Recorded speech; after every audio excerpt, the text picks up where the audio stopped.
परमेश्वर का धन्यवाद हो। आई एम एक जहाँ कहीं भी हम लोग हैं, जितने लोग भी अभी ज्वाइन किए हैं या आने वाले समय में ज्वाइन करने वाले हैं, let us bow down our heads to the Lord. आइए अपने सिरों को परमेश्वर के सामने झुकाए।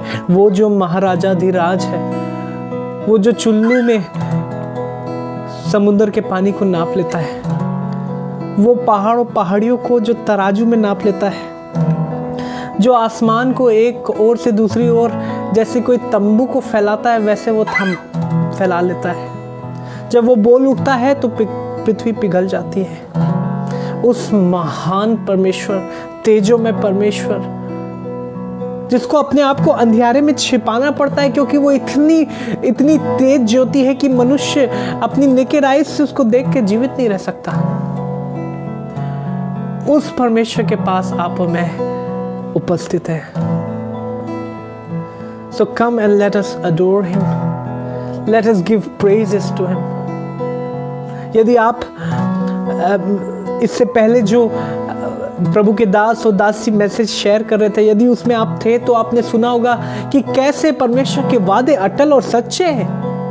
और उसका जो सबसे बड़ा वादा है, जो सबसे इंपॉर्टेंट और सबसे बड़ी भविष्यवाणी है, वो यह है कि यीशु जो 2000 साल पहले आए, मारे गए, गाड़े गए, जी उठे, स्वर्ग पर चढ़ गए, वो फिर से आपको मुझको लेने के लिए आने वाले हैं। Hallelujah, hallelujah, hallelujah, hallelujah. Thank you Jesus. ये आपकी और मेरी धन्य आशा है। ये आपकी और मेरी, ये पता है दुनिया के लिए ये इवेंट बहुत ही भयंकर होने वाला है, बहुत ही डेवस्टेटिंग होने वाला है, क्योंकि जिस परमेश्वर को, जिस यीशु को उन्होंने छेदा है ना, वही लोग छाती पीट के सिजदा करने वाले हैं। परंतु आप और मैं जो उसकी ओर निहार रहे, उसको देखना चाहते हैं, उसके साथ समय बिताना चाहते हैं, उसके लिए लालायित है। हमारे लिए ये इवेंट जो होने वाला है, ये जो आने वाले समय में हमारे साथ गुजरने वाला है, वो हमारे लिए बेस्ट थिंग है। किसी भी वर्ल्डली रिवॉर्ड से सबसे बड़ा रिवॉर्ड है। Oh thank you Lord. आइए उसके इंतजार में, उसी के आने की खुशी में, उसी के आने की तारीफ में उसके नाम की स्तुति करें। ओ मुझको मसीह के आने का अब इंतजार है, मुझको मसीह के आने का अब इंतजार है।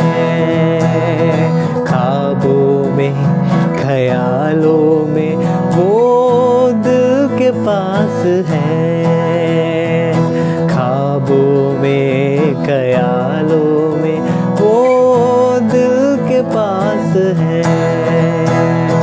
मुझको मसीह के आने का अब इंतजार है। आप जहाँ कहीं भी बैठे हैं, यदि आपके घर में म्यूजिकल इंस्ट्रूमेंट्स हैं, यदि खंजरी भी है, यदि हारमोनियम है, गिटार है, तबला है, नाल है, कुछ भी है, तो प्लीज दौड़ के जाइए, उन इंस्ट्रूमेंट्स को लेके आइए। आइए मिलके उसकी आराधना जहाँ कहीं भी वहाँ से करें। मुझको मसीह के आने का अब इंतजार है। ताली बजाते हुए गाएं, मुझको मसीह के आने का अब इंतजार है। ख्वाबों में, ख्यालों में वो दिल के पास है, ख्वाबों में, ख्यालों में वो दिल के पास है। मुझको मसीह के आने का अब इंतजार है। ऐ दिल जरा संभल जा, वो आ रहा है राजा। ऐ दिल जरा संभल जा, वो आ रहा है राजा।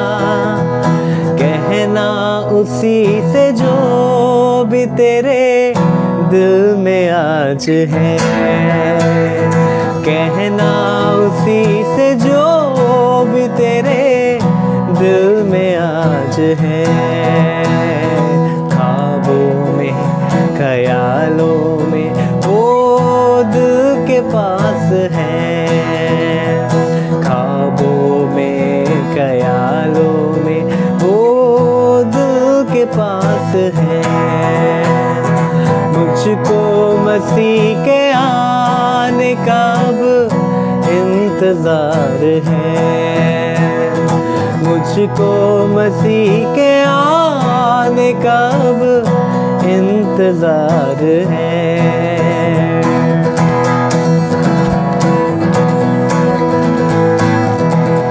ताली बजाते हुए मिलके गाते रहे। टूटे हुए दिलों को जिसने दी हजार खुशियाँ, टूटे हुए दिलों को जिसने दी हजार खुशियाँ, उसके दीदार के लिए दिल बेकरार है। उसके दीदार के लिए दिल बेकरार है। ख्वाबों में ख्यालों में वो दिल के पास है। ख्वाबों में ख्यालों में वो दिल के पास है। मुझको मसीह के आने का अब इंतजार है। मुझको मसीह के आने का अब इंतजार है। ये स्टैंजा मेरे दिल के बहुत करीब है। अगर आपको आता है मिलके साथ में गाएं। जिस दिन से उसने मुझको है गुनाह से बचाया, जिस दिन से उसने मुझको है गुनाह से बचाया, उस दिन से अब तलक वो मेरे सर का ताज है। उस दिन से अब तलक वो मेरे सर का ताज है। ख्वाबों में ख्यालों में वो दिल के पास है। ख्वाबों में ख्यालों में वो दिल के पास है। मुझको मसीह के आने का अब इंतजार है। क्या आपको है? मुझको मसीह के आने का अब इंतजार है। एक और बार मिलके, मुझको मसीह के आने का अब इंतजार है। ओ लॉर्ड, मुझको मसीह के आने का अब इंतजार है। Thank you Lord, thank you Lord, thank you Lord. नीले आसमां के पार जाएंगे, मेरा यीशु रहता वहाँ। नीले आसमां के पार जाएंगे, मेरा यीशु रहता वहाँ। हम कहाँ मिलेंगे? हम मिलेंगे बादलों पर, हम मिलेंगे बादलों पर। देखेगा सारा जहां, नीले आसमां के पार जाएंगे। ओ हालेलुया, मेरा यीशु रहता वहाँ। थोड़ा नाच के, नीले आसमां के पार जाएंगे, मेरा यीशु रहता वहाँ। ये विश्वास है मेरा जो होगा पूरा, सपना ये मेरा ना रहेगा अधूरा। ये विश्वास है मेरा, एक और बार मिलके गाएं। ये विश्वास है मेरा जो होगा पूरा, सपना ये मेरा ना रहेगा विश्वास है। उसके संग हम रहेंगे अपने यीशु के, देखेगा सारा जहां। उसके संग हम रहेंगे अपने यीशु के, देखेगा सारा जहां। हम मिलेंगे बादलों पर, हम मिलेंगे बादलों पर, देखेगा सारा जहां।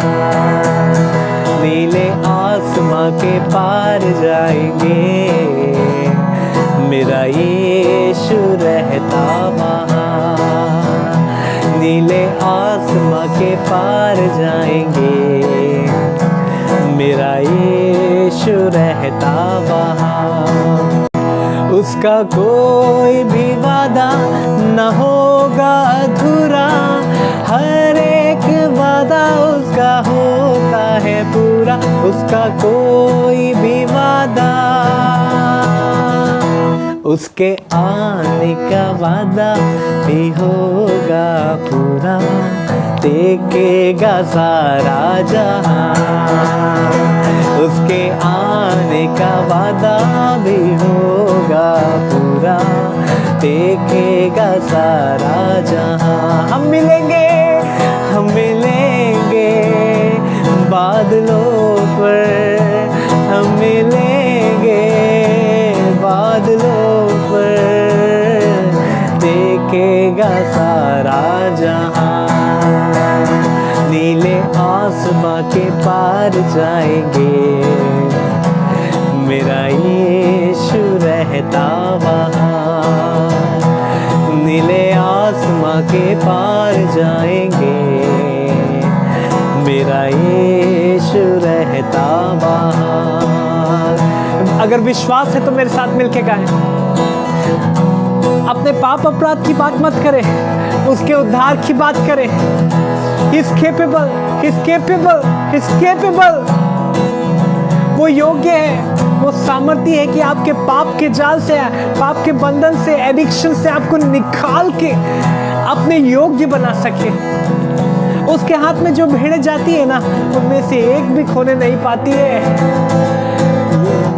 एक भी खोने नहीं पाती। नीले आसमां के पार जाएंगे, मेरा यीशु रहता वहाँ। कहाँ मिलेंगे?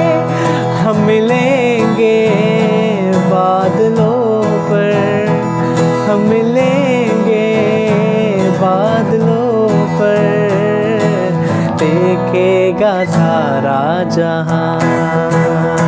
नीले आसमां के पार जाएंगे, मेरा यीशु रहता वहाँ, मेरा यीशु रहता यहाँ, मेरा यीशु रहता वहाँ। थैंक यू लॉर्ड, धन्यवाद धन्यवाद धन्यवाद। Hallelujah hallelujah hallelujah. Thank you Jesus.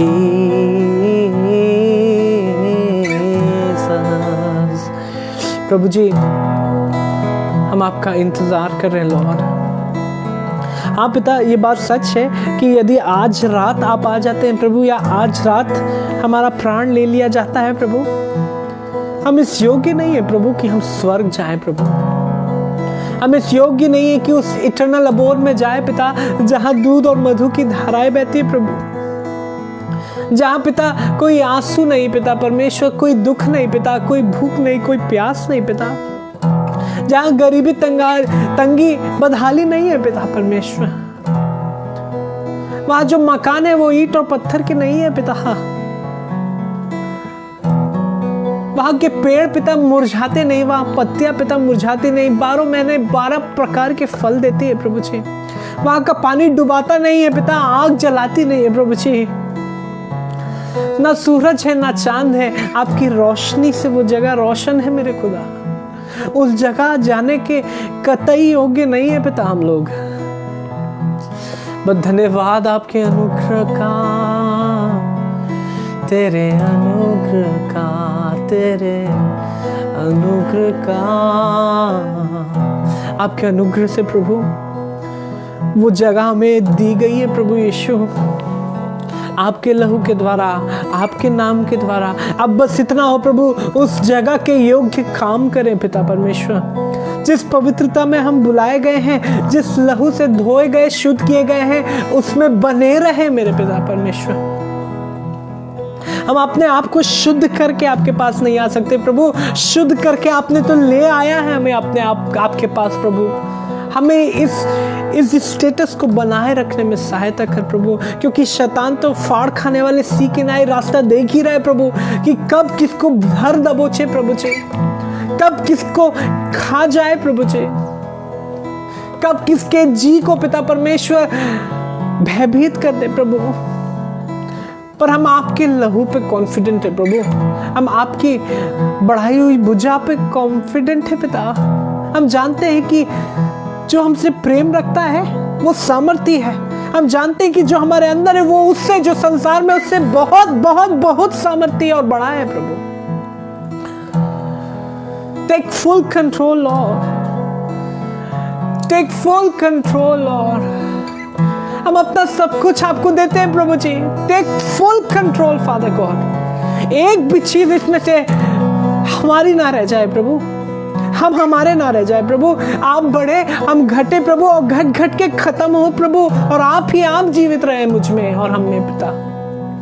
जितने भाई, जितने बहन, जितने माता पिता, दोस्त, कुटुंबी यार मौजूद है पिता इस वक्त आपके चरणों में पिता परमेश्वर, हम सब को आपकी जरूरत है प्रभु जी।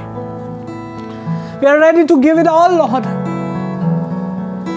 We are ready to surrender all, Lord. Oh,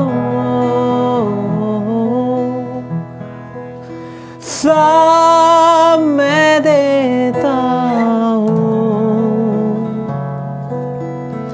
सब मैं देता हूँ, ओ सब मैं देता हूँ, सब मैं देता हूँ, तेरे लिए प्यारे यीशु, सब मैं देता हूँ। Oh God, hallelujah. तेरे लिए प्यारे यीशु, सब मैं देता हूँ। यीशु को मैं सब कुछ देता, सब कुछ अर्पण करता हूँ। जीऊंगा मैं रोज मसीह में, प्रेम विश्वास से करता हूँ। सब मैं देता हूँ, अपारोल हालेलुया, सब मैं देता हूँ, सब मैं देता हूँ, सब मैं देता हूँ, तेरे लिए प्यारे यीशु, सब मैं देता हूँ। यीशु को मैं सब कुछ देता, झुकता तेरे कदमों पर, छोड़ता सारी दुनियादारी, मुझे ले और अपना कर। यीशु को मैं सब कुछ देता, झुकता तेरे चरणों पर, छोड़ता सारी दुनियादारी,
Thank you, Lord. Thank you, Lord. Thank you, Lord. Blessed be your name. Blessed be your name, Jesus, Jesus. Yeah.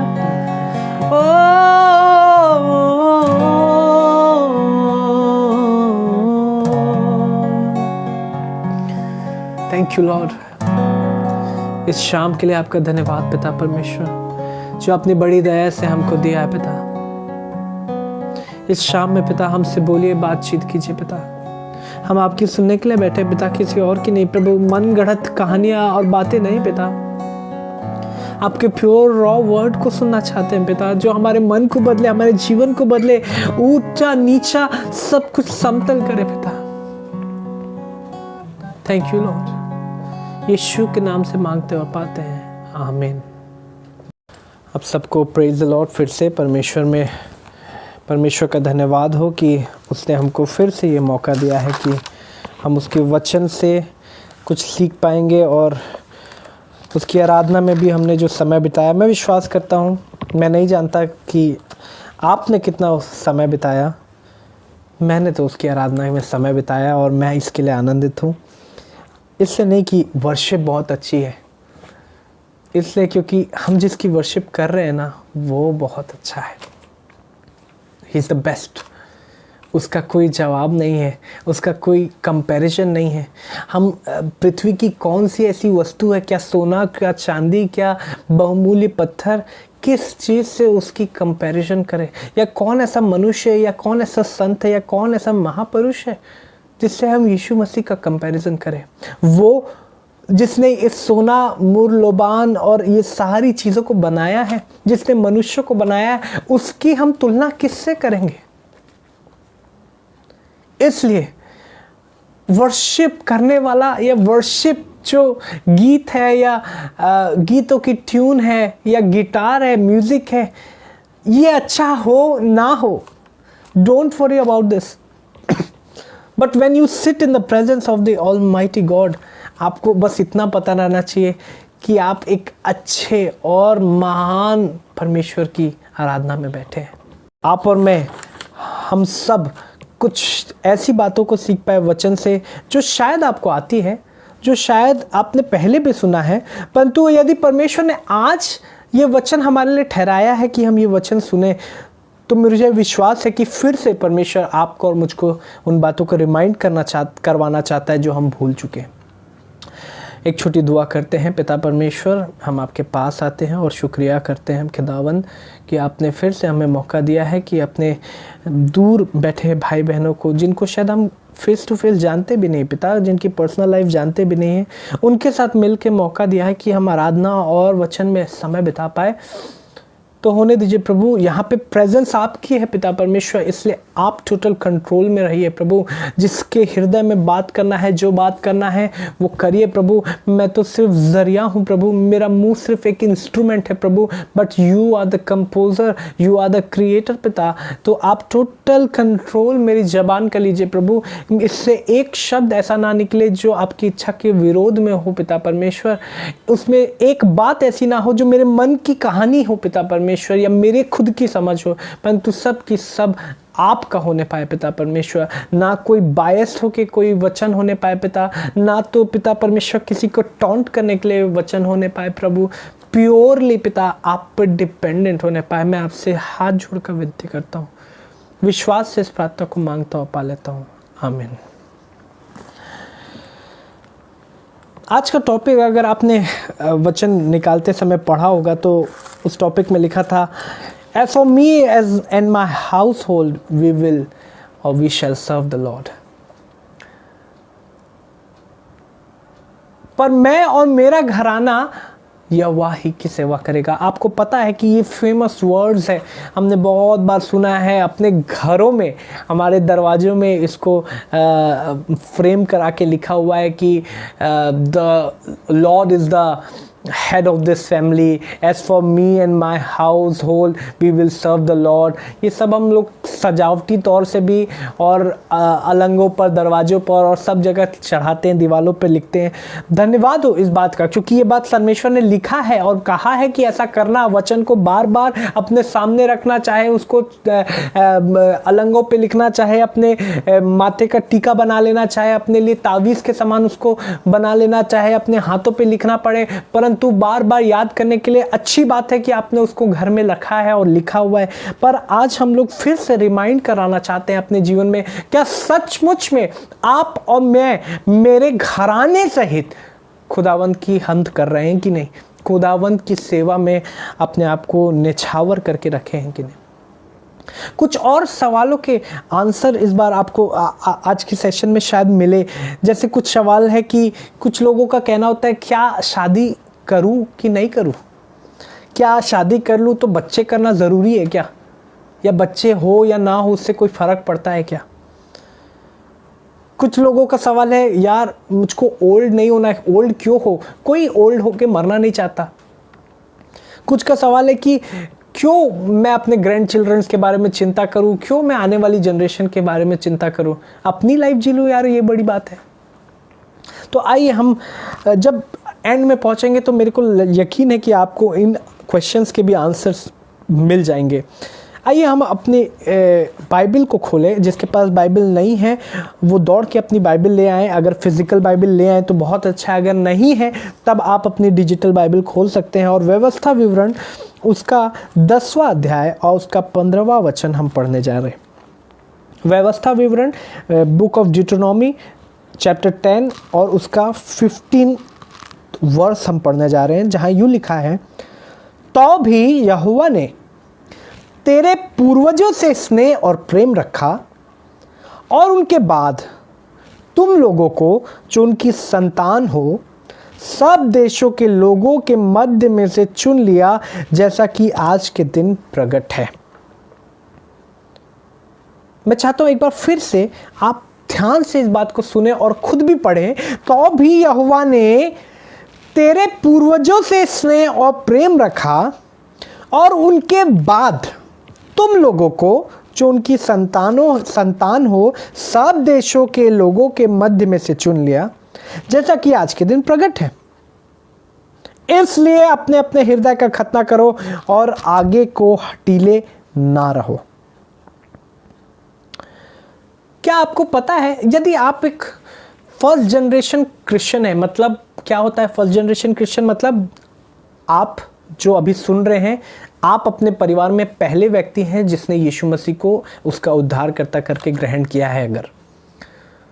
अगर आप एक फर्स्ट जनरेशन क्रिश्चियन है तो आप फर्स्ट जनरेशन क्रिश्चियन कहलाते हैं। अगर आपके पिता ने एक्सेप्ट किया था और उसके बाद आप मसीह परिवार में जन्म लिए और शिक्षाओं को पाए और उसके बाद आपने मन फिरा के परमेश्वर में नया जन्म लिया और मसीही चाल चलन में आए हैं, तो आप फिर भी एक सेकेंड जनरेशन क्रिश्चियन हैं।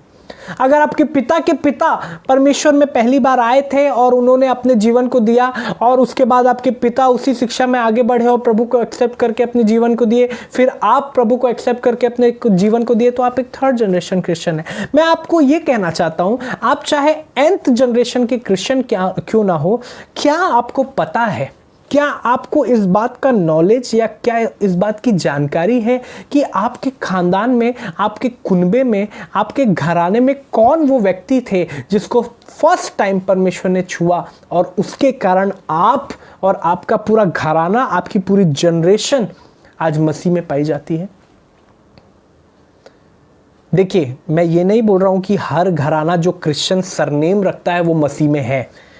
बिल्कुल मिस इंटरप्रेट मत कीजिएगा। जो चाहे आपका सरनेम कुछ हो, चाहे आप पुश्तैनी कितने सालों के क्रिश्चियन हो, यदि आपने मन नहीं फिराया है पर्सनली, यदि आपने नए जीवन को नहीं पाया है, यदि आप जल और आत्मा से बपतिस्मा नहीं लिए हैं, तो आप क्रिश्चियन नहीं है। चाहे आपके सरनेम में डैनियल लगा हो, चाहे गॉटलिब लगा हो, चाहे मसीह लगा हो, फलाना फलाना। मैं आपसे एक बात कहना चाहता हूं, पर इस बात को सोच के देखिए कौन ऐसे थे, क्योंकि वचन यहां पे बहुत स्पेसिफिक है। इसमें परमेश्वर बोल रहे हैं कि यहोवा ने तेरे पूर्वजों से स्नेह और प्रेम रखा। मतलब आप ये भूल जाइए कि परमेश्वर को सिर्फ आपकी चिंता है। ये भूल जाइए, ये मत सोचिए कि सिर्फ आप ही है कुछ परमेश्वर के सामने। परमेश्वर का प्रेम, परमेश्वर की योजनाएं, परमेश्वर की planning generation to generation to generation चलती है। परमेश्वर ने एक जनरेशन के लिए कुछ पर्पस रखा है, उसकी अगली जनरेशन के लिए कुछ पर्पस रखा है, और एज ए घराना पूरा एक पर्पस रखा है। अगर आप इजराइलियों के एग्जाम्पल को ले, बहुत से लोग थे, बहुत सी जातियां हैं। अब्राहम जिस जाति का है वो भी बहुत सी जातियां हैं, उसके भी और नाते रिश्तेदार हैं, परंतु उनमें से एक अलग किया गया। उसका पुत्र हुए, उसके 2 पुत्र हुए, फिर उसके 12 पुत्र हुए, और उसमें से एक नई जाति चली आ रही है जो फिर से बंधुआई में है, बहुत सी जातियों के बीच में। परंतु बार बार परमेश्वर उनको रिमाइंड करा रहा है कि मैंने तुमको तुम्हारे पूर्वजों के कारण उनसे प्रेम किया और तुमको चुना और तुमको अलग किया। यदि आप अलग किए गए हैं परमेश्वर के द्वारा, यदि आप बाकी संसार की सारी जातियों से अलग किए गए हैं, तो आपको समझना पड़ेगा इसके लिए कुछ पर्पस है परमेश्वर का।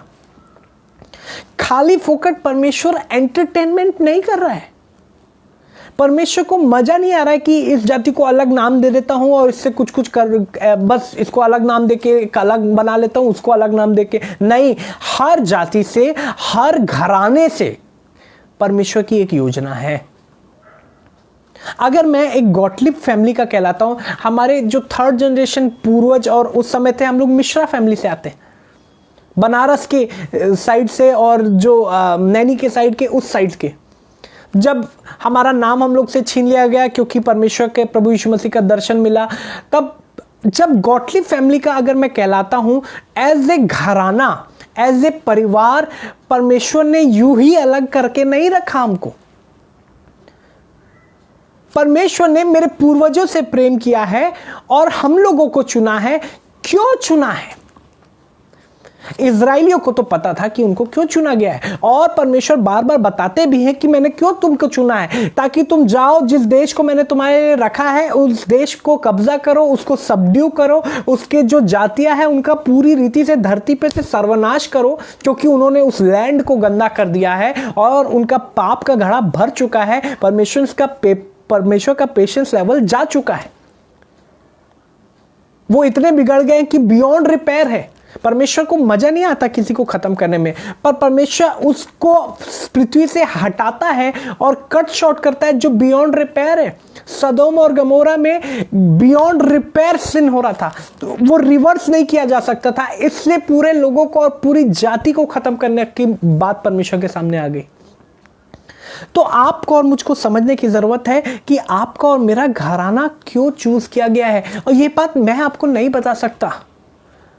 ये बात केवल आपको, आपके घराने के लोग बता सकते हैं। तो आप पूछिए, अपने दादा से पूछिए, अपने परदादा से पूछिए, जो लोग आपके सामने आज जीवित है, जिनको शायद हम तुच्छ जानते हैं, जिनको हम लोग सोचते हैं कि अरे ये बुढ़ा सठिया गया है, परंतु उन्होंने अपने जीवन को परमेश्वर को दिया था, शायद उसके कारण आज आप सही शिक्षा में और परमेश्वर की शिक्षा में बढ़ रहे हैं। जाइए पूछिए कि दादाजी, दादी जी, नाना जी, नानी जी, आपकी गवाही क्या है? पिताजी, आपकी गवाही क्या है? कैसे आप और मैं प्रभु यीशु मसीह के कहलाने लगे?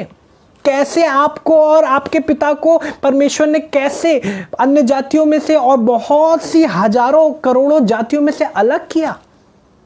कैसे आप सच को जान पाए? जब इतने सारे कहने को ईश्वर है, तो आपने सच्चे ईश्वर को कैसे पा लिया? परमेश्वर ने आपको क्या विजन दिया? परमेश्वर ने आपको क्या प्रॉमिस दिया? अगर आप ये सब जानेंगे नहीं तो आगे कैसे उस चीजों को फॉरवर्ड करेंगे? आपको पता है आप क्यों नहीं जानते कि आपका पर्पस क्या है, या आप क्यों चुने गए हो, या आपके घराने का पर्पस क्या है? मेरे साथ निकाल लीजिए यही व्यवस्था विवरण की किताब, उसका 6वां अध्याय और उसका 5 से 7 वचन। बुक ऑफ ड्यूटोनॉमी, उस चैप्टर 6 5 to 7। यहां यूं लिखता है, तू अपने परमेश्वर यहोवा से अपने सारे मन और सारे जीव और सारी शक्ति के साथ प्रेम रखना। अब ध्यान दीजिए, और ये आज्ञाएं जो मैं तुझको सुनाता हूं वे तेरे मन में बनी रहे। सिर्फ तेरे मन में की बात नहीं हो रही है। अब आगे सुनिए क्या लिखता है, और तू इन्हें अपने बाल बच्चों को समझा कर सिखाया करना और घर में बैठे, मार्ग पे चलते, लेटते उठते इनकी चर्चा किया करना। आपको और मुझको क्यों नहीं पता है कि हमारा घराना क्यों चूज किया गया है? क्योंकि शायद आपको बताया ना गया हो, शायद मुझको बताया ना गया हो, शायद मेरे पिता जिनको मुझको बताना था उनको भी ना बताया गया हो कि वो क्यों चुने गए हैं, वो क्यों इस परिवार में जन्म लिए हैं। एक स्पिरिचुअल इनहेरिटेंस क्या है आपकी और मेरी, वो विजन, वो प्रॉमिस्ड लैंड कौन सा है आपका और मेरा, वो कौन सी मिनिस्ट्री है, कौन सा फील्ड है, मिशन फील्ड जिसके लिए परमेश्वर ने आपको एज ए घराना अलग किया, वो आप और मैं नहीं जानते। इसलिए क्योंकि हमने शायद अपने बच्चों को और बच्चों के बच्चों को बताना छोड़ दिया है। गौर से सुनिए कि कहां कहां बताने की बात हो रही। पहले बोलता है समझा कर सिखाया करना, बच्चों की बात हो रही, बच्चों को समझा कर सिखाया करना मींस बाइबल रीड करवाना इनफ नहीं है। चर्च में संडे स्कूल भेज के नूह की कहानी बता देना, मूसा की कहानी बताना, यूसुफ की कहानी बताना बहुत अच्छी बात है, मैं इसके विरोध में नहीं हूं। चर्च में खड़े होके गाना और मेमोरी वर्ड्स बोलना ये बहुत अच्छी बात है, पर इनफ नहीं है। वचन बोल रहा है उनको समझा कर सिखाना। खुद पढ़ लीजिए, छठा का व्यवस्था विवरण 6 के 7 में पहली वचन, समझा कर सिखाया करना। अगर आप उसकी सही मीनिंग नहीं सिखाएंगे ना, हो सकता है डेविल उसको उसी वर्स का गलत मीनिंग सिखाएगा। अगर आप उसको यह मीनिंग नहीं सिखाएंगे ना कि पौलुस ने तीमुथियुस को क्यों बोला कि अरे हर समय जल मत लिया कर, थोड़ा थोड़ा दाखरस भी ले लिया कर पेट की तकलीफ के कारण, अगर इसकी सही मीनिंग आप नहीं सिखाएंगे ना, आपका और मेरा बच्चा बड़े होकर यह बोलेगा अरे बाइबल में तो लिखा है दारू पी सकते हैं। हालेलुया। समझ आ रहा है ना मैं क्या कहना चाह रहा हूं? आपका और मेरी रिस्पॉन्सिबिलिटी की है बच्चों को समझा कर सिखाया जाए। रीड कराना और याद करा लेना बस इनफ नहीं है। फिलिपी जब एक उस खोजे के पास गया तो बोलता है तू जिसको पढ़ता है क्या उसको समझता है? बोलता है अगर ना कोई समझाए तो मैं कैसे समझूंगा। मतलब समझाने की जरूरत होती है। आप ये मत सोचिए पूरी रीति से कई बार हम लोग ओवर स्पिरिचुअल होके क्या सोचते बताओ, अरे नहीं सब कुछ होली स्पिरिट को संभालने दो, सब कुछ होली स्पिरिट समझाएगा। हाँ होली स्पिरिट समझाएगा, बिल्कुल समझाएगा, बट क्या मतलब, क्या आपकी और मेरी रिस्पॉन्सिबिलिटी खत्म हो गई? आपकी और मेरी रिस्पॉन्सिबिलिटी बनी हुई है। पौलुस नए नियम में बार बार बोलते हैं एक दूसरे को जब तक है समझाते रहा करो। वचन समझाना जरूरी है। सेकंड बात क्या बोलता है,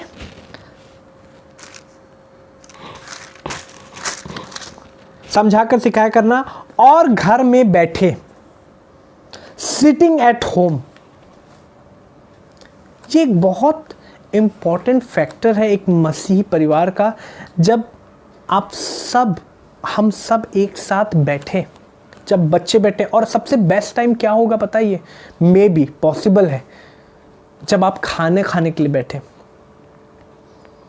अगर आपको मौका मिलता है ना कि आप साथ में बैठ के अपने परिवार के साथ खाना खा सकते हैं, बिल्कुल थोड़ा आधा घंटा किसी के लिए रुकना पड़े या ना रुकना पड़े तो रुक जाइएगा, पर कोशिश कीजिए कि खाने की मेज पे एक साथ बैठे हैं और उस समय टीवी चालू ना किया जाए, उस समय कुछ और चालू ना किया जाए, परंतु बातें किया जाए। और किस बारे में बातें? मसीह के बारे में बातें, वचन के बारे में बातें, परमेश्वर की आज्ञाओं के विषय में, उसकी रीतियों के विषय में। और सिर्फ ये नहीं कि तुमको ये करना चाहिए, तुमको वो करना चाहिए, तुमको ये नहीं करना चाहिए, तुमको वो नहीं करना चाहिए, नहीं, उसके लव को बताने की जरूरत है, उसके व्यवस्था की गंभीर बातों को, कि वो व्यवस्था जो परमेश्वर दिया है कि ये करोगे तो ठीक है, नहीं करूंगा तो मार डालूंगा, ये नहीं है।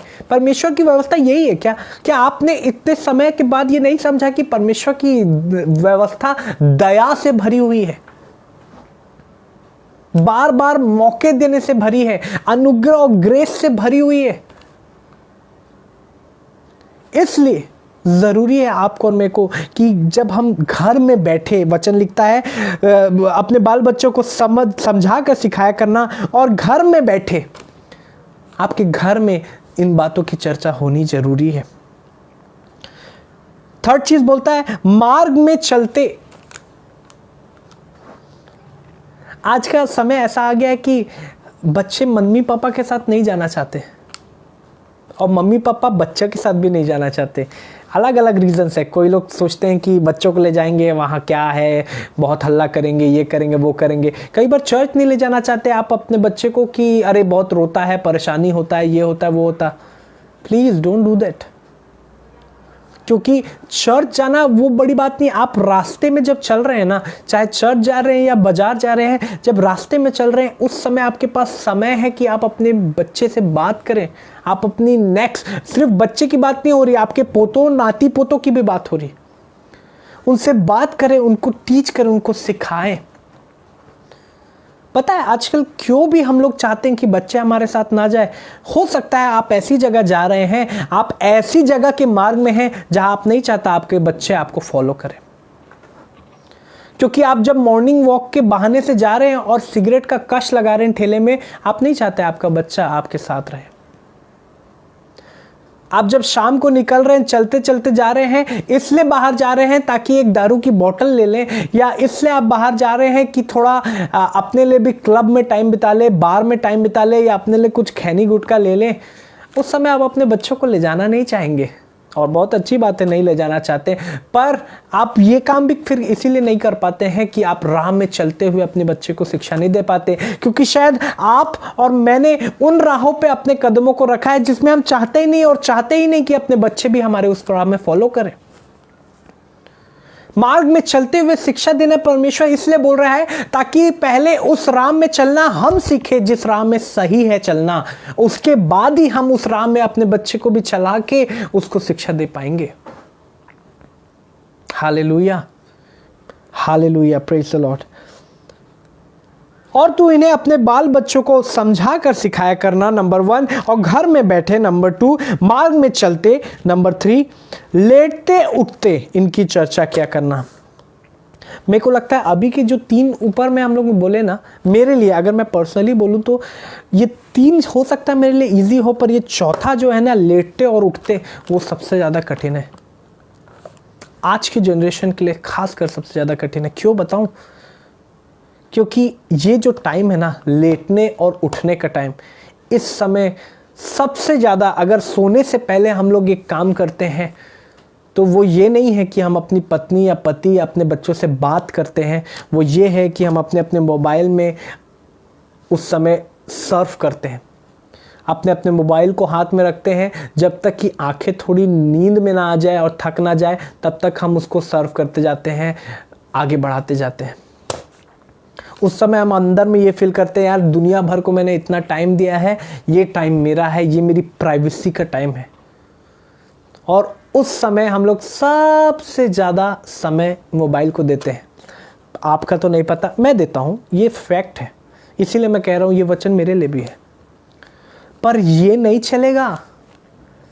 वचन कहता है लेटते और उठते, means before you sleep you must talk about God, and when you wake up the first thing in your mouth and first thing in your hands should be prayer and Bible. और अगर ये चीज आपके और मेरे जीवन में नहीं है ना, तो अपन बच्चे को कितना भी बोले कि ये कर वो कर, पढ़ाई लिखाई कर, वचन में बने रहे, झूठ मत बोलना, पाप मत करना, व्यभिचार नहीं करना, उसको ये सब नहीं दिखेगा। उसको बस यही दिखेगा कि पापा तो लेटते उठते में मेरे से बात ही नहीं करते, पापा तो लेटते उठते में वचन की बात ही नहीं करते। ये समय है मेरे भाई, मेरी बहन, मेरे माता, मेरे पिताओं, कि हम सचमुच में रिपेंट करें अपने वेज से।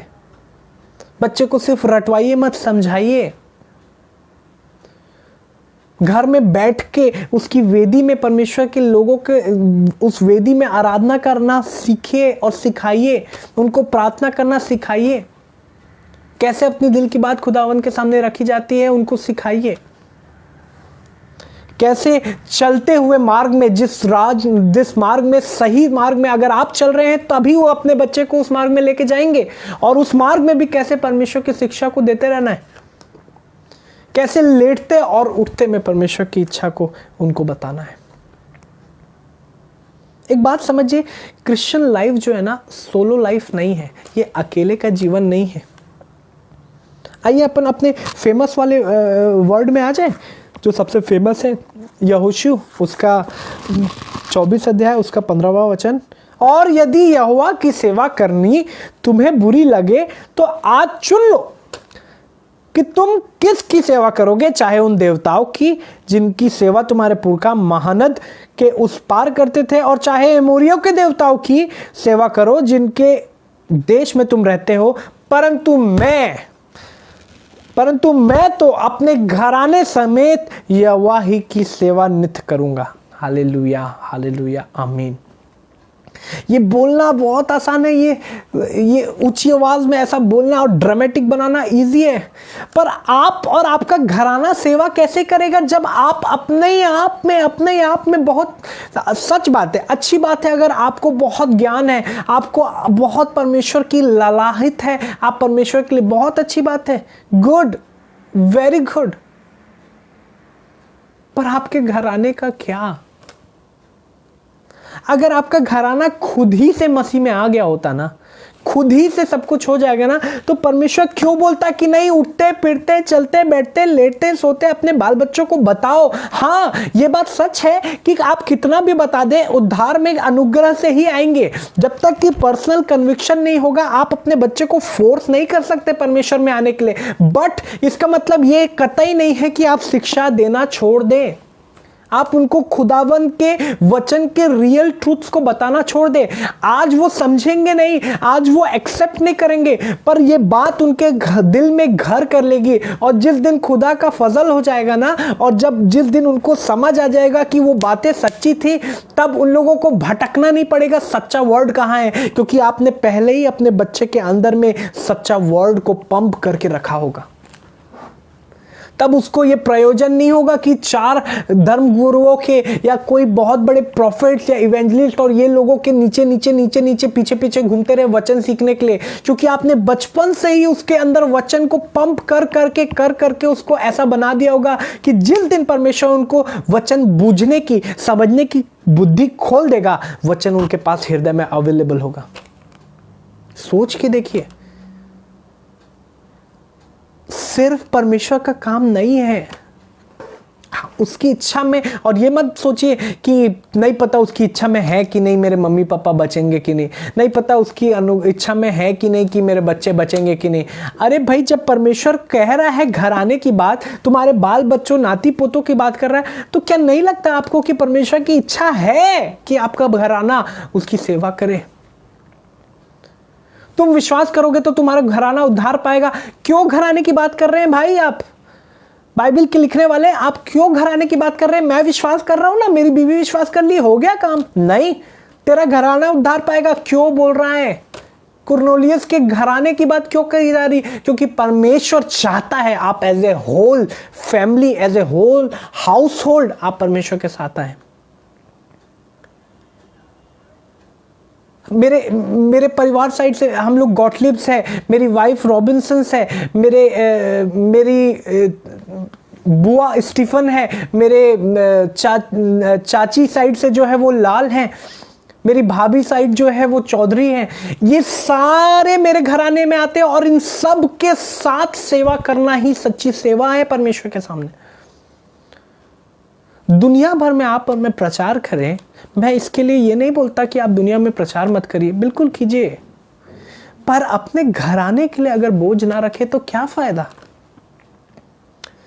अपने उन कजन से, उन भाई बहनों के जिनको आप जानते हैं कि वो प्रभु के तो कहलाते हैं पर प्रभु में है नहीं, जो एक क्रिश्चियन सरनेम और आप ही का सरनेम लेके तो बढ़ रहे हैं, परंतु वो प्रभु को उस रीति से नहीं जानते हैं जिस रीति से प्रभु चाहता है कि वो जाने। और आप और मैं अगर इन बातों को उनका प्रकट ना करें, यदि उन बातों के लिए उनके लिए बोझ ना रखें, तो क्या फायदा आपके और मेरे बड़े बड़े शब्दों में अपने नाम के पीछे evangelist Badal Gottlieb, prophet Badal Gottlieb, teacher Badal Gottlieb, miracle worker Badal Gottlieb लिखने के? Designations are nothing before God. ये सब कुछ नहीं परमेश्वर के सामने। परमेश्वर चाहते हैं कि आप और मैं अपने घराने समेत परमेश्वर की सेवा करें, मेरे भाई मेरी बहन। रही बात उन सवालों की जिसके बारे में हम चर्चा कर रहे थे कि क्या मुझे शादी करना चाहिए, क्या शादी करना ज़रूरी है, क्या बच्चे पैदा करना ज़रूरी है? हाँ, ज़रूरी है। आप अगर सोचते हैं कि परमेश्वर की सेवा एज ए घराना करेंगे और घराना बनाने की ही नहीं सोचते हैं, तो आप सिर्फ शब्दों में बात कर रहे हैं।